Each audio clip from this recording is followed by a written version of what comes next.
Bonjour à tous, bienvenue à ce webinaire Print to Perform, qui a parlé de la conception générative et de fabrication additive avec la 3D Experience. Je suis Adrien Verly, je suis consultant simulation chez Keonis.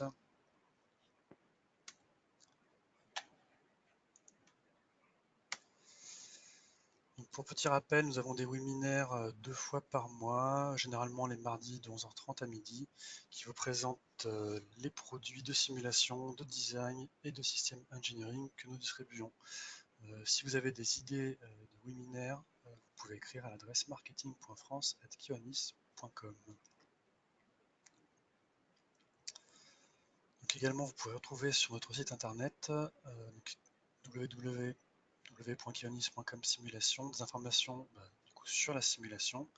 Nous avons un mini-site qui vous présente nos différents produits de simulation, qui vous permet également de retrouver des articles techniques, des tutoriaux sur nos solutions. Et également, vous pouvez retrouver tous les webinaires en replay sur cette page. Donc, le sujet d'aujourd'hui, on a dit conception générative et fabrication additive, et entre autres la simulation de fabrication additive. Nous avons du coup plusieurs points à aborder. Pour commencer, un petit aperçu de la solution. Ensuite, on va parler du coup de conception générative. Puis on va parler de planification de process. Ensuite, nous parlerons de simulation et enfin de compensation de forme. Donc, pour démarrer, un petit aperçu. Pour vous montrer quoi. Donc, on va utiliser la 3D Experience pour simuler la fabrication additive et grâce à la plateforme. Donc la plateforme, c'est un regroupement des différentes brands de Dassault Systèmes, entre autres Katia, Simulia, Damia par exemple. Donc vous allez retrouver des outils de chaque brand et du coup, mis tout ça ensemble dans une plateforme, ça vous permet de faire des chaînes de valeur assez importantes. Typiquement, là, pour la conception générative, on va pouvoir utiliser une technologie Katia pour générer des formes.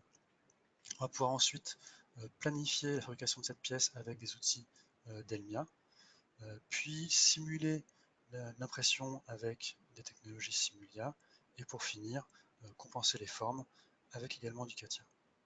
Donc c'est tout ça qu'on va aborder pendant ce webinaire, ces 4 points du process Print to Perform. Donc on va commencer par la génération de géométrie générative à l'aide de Katia, donc avec le rôle qui s'appelle Generative Design Explorer.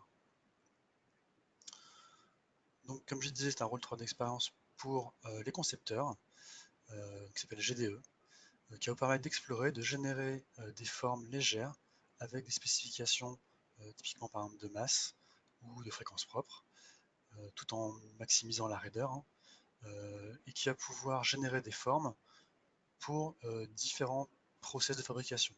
Ça peut être une fabrication additive, donc c'est un peu le sujet de ce webinaire, mais également une fabrication plus traditionnelle, comme de l'usinage ou de la fonderie par exemple. L'interface est assez facile d'accès, du coup comme elle est dédiée aux concepteurs, plutôt facile d'utilisation, on n'a pas besoin d'un expert de simulation pour l'utiliser, et il y a tout un panel d'aide, on va dire un assistant d'exploration, de mise en données, pour faciliter la conception générative. C'est donc un rôle Katia, mais à l'intérieur, on va retrouver des technologies Simulia, donc de simulation. Ce qui va tourner en fond de tâche, c'est tout simplement Abaqus et Tosca pour l'optimisation topologique. Donc, ce qu'on fait avec GDE, c'est l'optimisation topologique linéaire. Donc là, ça vous donne accès à un portefeuille d'apps assez important. Je ne vais pas rentrer dans ces détails-là. Comment ça marche? Tout simplement, pour générer une forme conceptuelle, on va d'abord définir un espace de conception. On va lui mettre des conditions limites. Typiquement, par exemple, je vais l'encastrer sur certains points, je vais appliquer des efforts sur d'autres surfaces. À ce moment-là, je vais pouvoir lui donner des objectifs et des contraintes. un objectif, par exemple, minimiser la masse tout en conservant la raideur, des contraintes qui peuvent être des contraintes par exemple de symétrie tout simplement, ou également des contraintes de type fabrication. Je veux que ma pièce soit optimisée pour la fabrication additive, pour de l'usinage, pour du moulage, pour de la fonderie par exemple. À ce moment-là, le logiciel va nous donner une forme optimale par rapport aux contraintes et aux objectifs, que je vais pouvoir redessiner à l'aide des outils disponibles dans les applications, pour ensuite revalider cette conception par un calcul élément fini.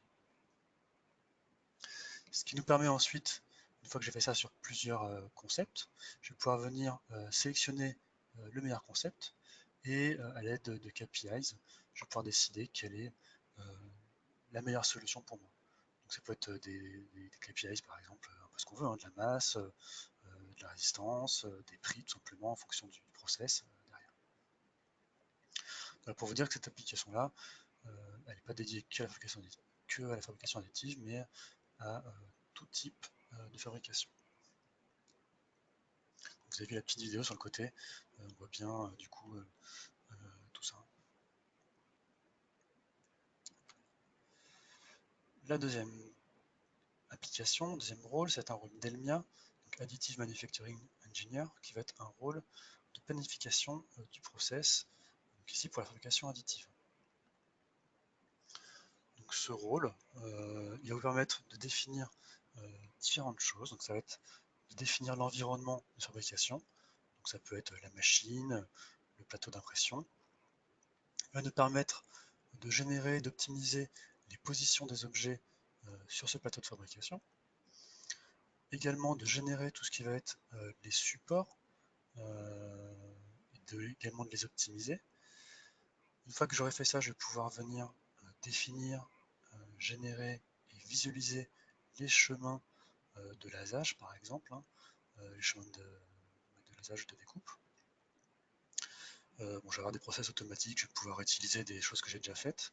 Et en sortie de tout ça, je vais avoir ma géométrie complète, hein, avec le plateau, les supports, la pièce ou les pièces, les chemins de lasage, etc. Donc, pareil, j'ai accès à quelques applications dans la plateforme grâce à ça. Si je vais voir ça un petit peu plus en détail, donc on a à droite une petite vidéo qui vous montre l'application. Hein. Voilà, ça résume un peu ce que je viens de dire, hein, tout simplement. Vous allez pouvoir positionner votre pièce sur le plateau, ensuite définir des supports pour l'impression, venir ensuite définir les chemins de lasage et les générer du coup, et ensuite générer les sorties. Donc ça va pouvoir servir ces sorties à la fois à de la simulation, mais également vous allez pouvoir utiliser ces sorties pour directement imprimer vos pièces, hein. Donc avec une imprimante 3D hein, typiquement.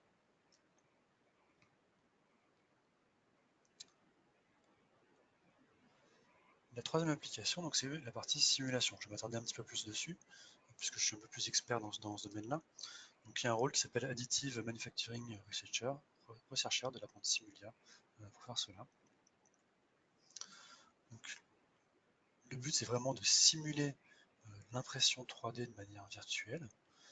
Donc les technologies qu'il y a derrière, ça va être essentiellement de l'Abacus. Hein. On va avoir, selon le type d'impression 3D qu'on va utiliser, ça va être plus ou moins automatisé. Pour l'instant, ce qui est très bien défini, c'est tout ce qui est impression en poudre métallique hein, par laser. Pour les autres types de fabrication additive, c'est soit en cours de développement, soit il y a des choses qui peuvent se faire. Enfin, c'est déjà disponible, mais ça va nécessiter un petit peu plus de customisation de votre part. Hein. Si je parle par exemple d'extrusion polymère, etc. C'est pas encore tout à fait natif. Il n'y a pas un guide pour vous mettre en données. C'est à vous de définir ça un peu plus manuellement. Dans cette application, donc, vous allez définir, vous allez récupérer les données de l'application d'Elma qu'on a vu juste précédemment pour définir les chemins de lasage, hein, tout simplement, ça va suffire à ça, et toutes les pièces sur leur support. Ça nous permet du coup de définir le maillage de la pièce, le maillage des supports, qu'est-ce que je vais mettre comme interaction entre les pièces, quelle option je vais prendre en compte. Est-ce que par exemple je vais prendre en compte, est-ce que je vais vérifier les interférences avec le balai pour qu'il balaye la poudre. Voilà. Après on pourrait, à terme on pourrait aller beaucoup plus loin, on pourra faire de l'analyse multi-échelle. Il y a des routines disponibles pour faire des analyses assez poussées de changement de phase.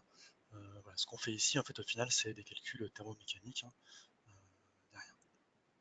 Le but de tout ça, c'est quoi? C'est de donc, simuler le process d'impression pour vérifier que le process se passe bien, tout simplement, pour prédire également les distorsions résiduelles dues au process, et à terme, avec la quatrième application qu'on verra après, optimiser ces contraintes résiduelles et également ces déformations résiduelles qui peuvent apparaître avec ce process. Pareil, il y a tout un tas d'applications disponibles qui sont à cet endroit-là ici, nous permettent du coup de mettre ça en données. Donc si on parle de fabrication additive, vous avez un petit panel qui vous permet de mettre ça en données assez facilement. Vous allez pouvoir vérifier vos maillages, enfin créer et vérifier vos maillages, mettre assez facilement en données toute la simulation numérique d'impression. Je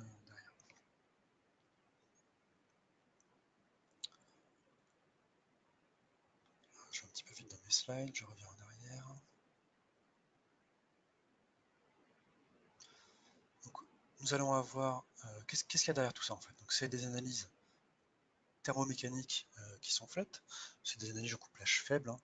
Vous avez une analyse thermique qui est lancée, puis une analyse mécanique. Vous allez pouvoir analyser du coup les champs de température du process, les contraintes pendant le process.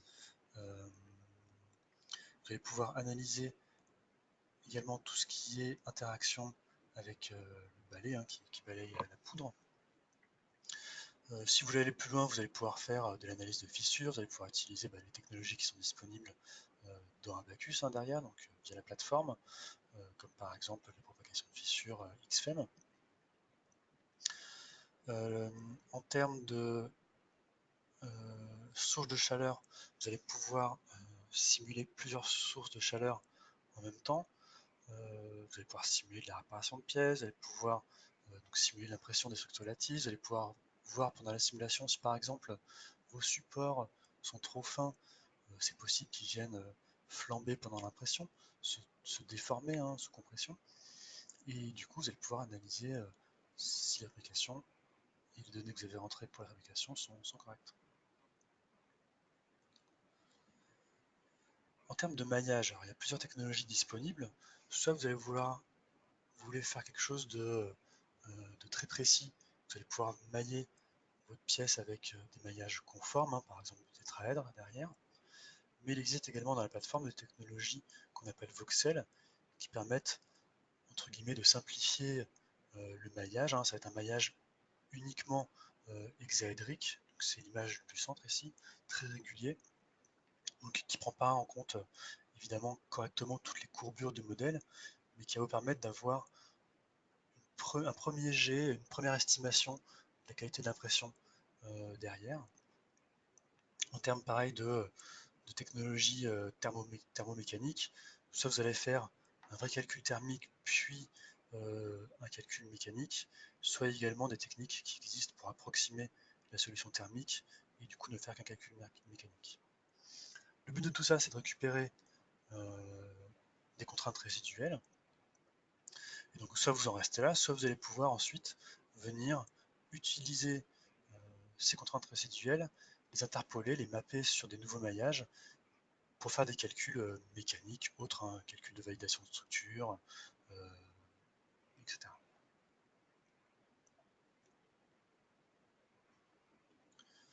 Voilà, le post-traitement est assez élaboré, vous allez pouvoir faire un petit peu ce que vous voulez en termes de post-traitement. Les technologies qu'il y a derrière, évidemment, c'est de l'activation, des éléments au cours du temps. Il y a eu beaucoup de développement dans la dernière version d'Abaqus sur ces sujets-là, qui sont du coup remontés directement au niveau plateforme. Si vous voulez aller plus loin, après vous allez pouvoir également simuler des traitements thermiques. Hein. Vous savez que on fait souvent entre guillemets, des recuits thermiques hein, pour relâcher les contraintes. Donc ça, si on veut aller jusque-là, on pourrait faire ça derrière.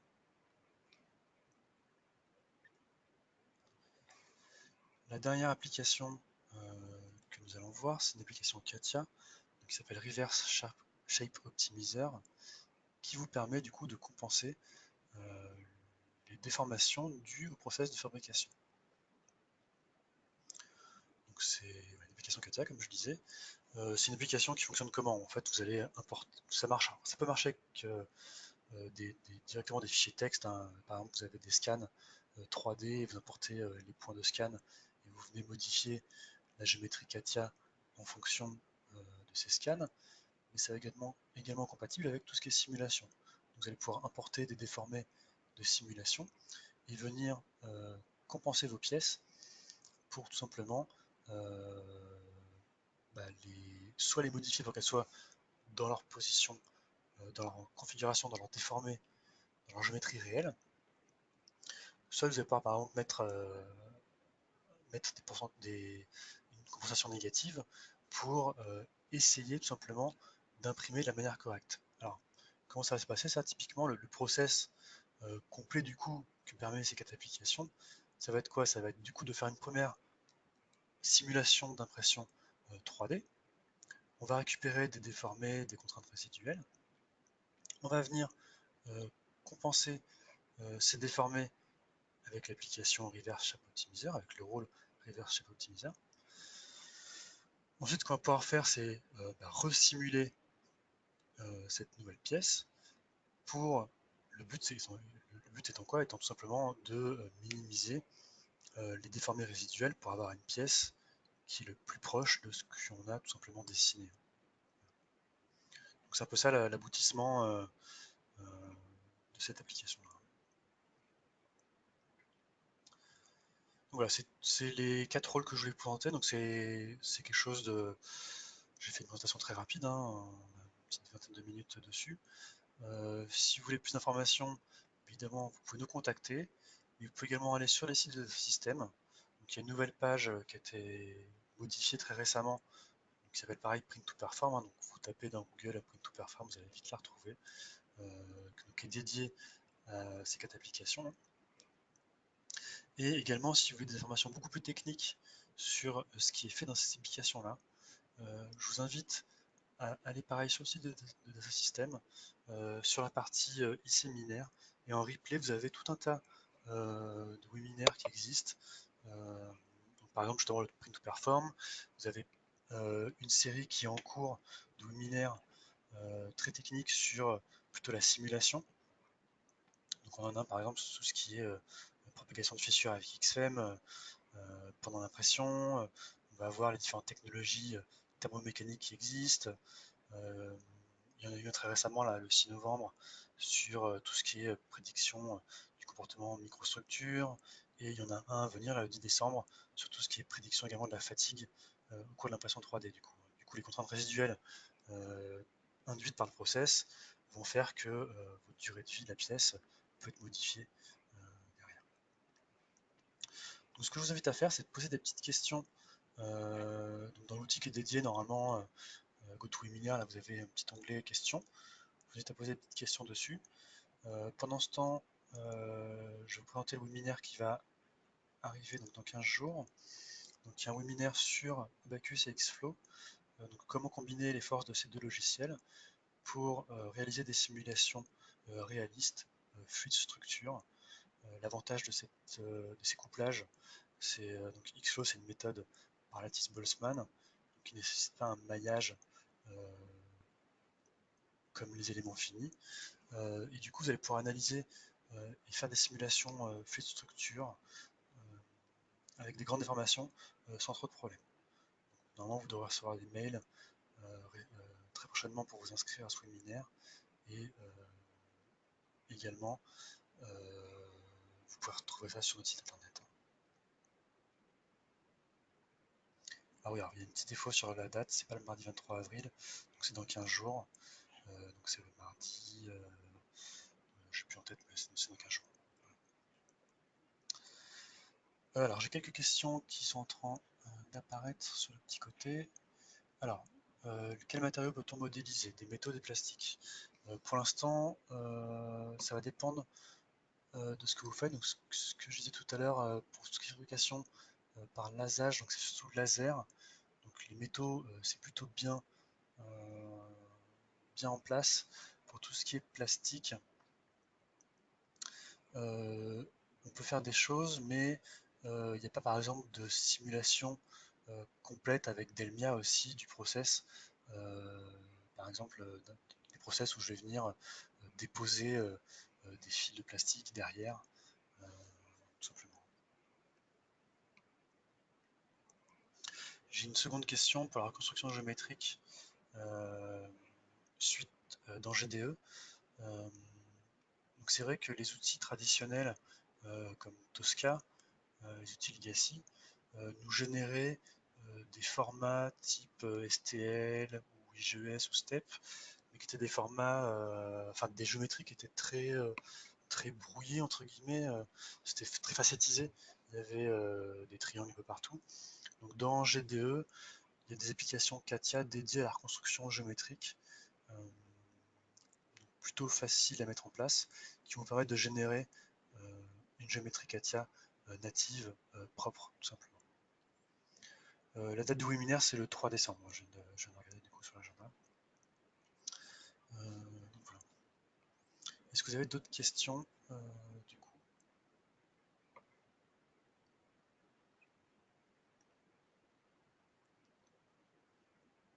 Je ne vois pas d'autres questions.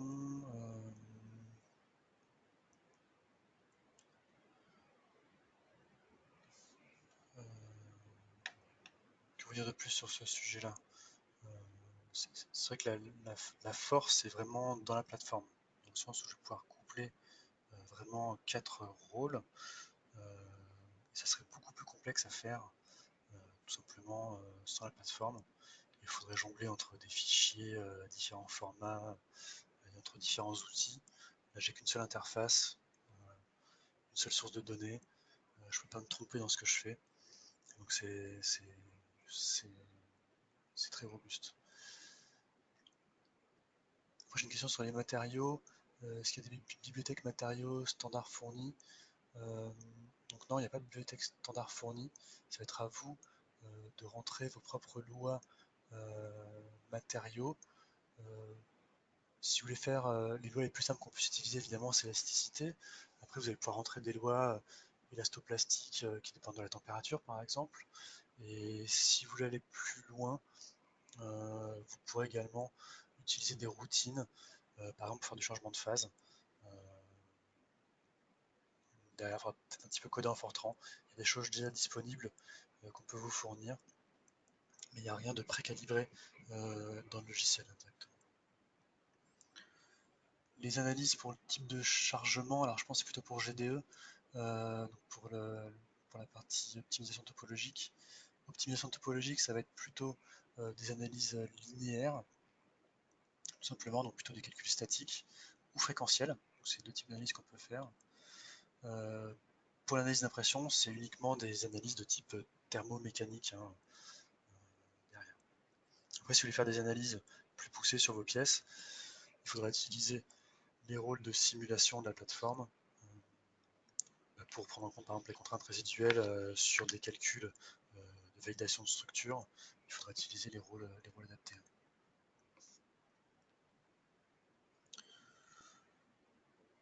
Ok, j'ai pas d'autres questions qui viennent, donc je pense que va pouvoir arrêter le webinaire maintenant. Je vous remercie de votre participation. Normalement, vous allez tous recevoir un lien pour le visualiser en replay.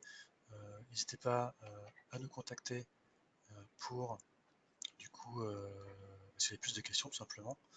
Donc je vous remercie pour votre participation et à bientôt. Merci à tous.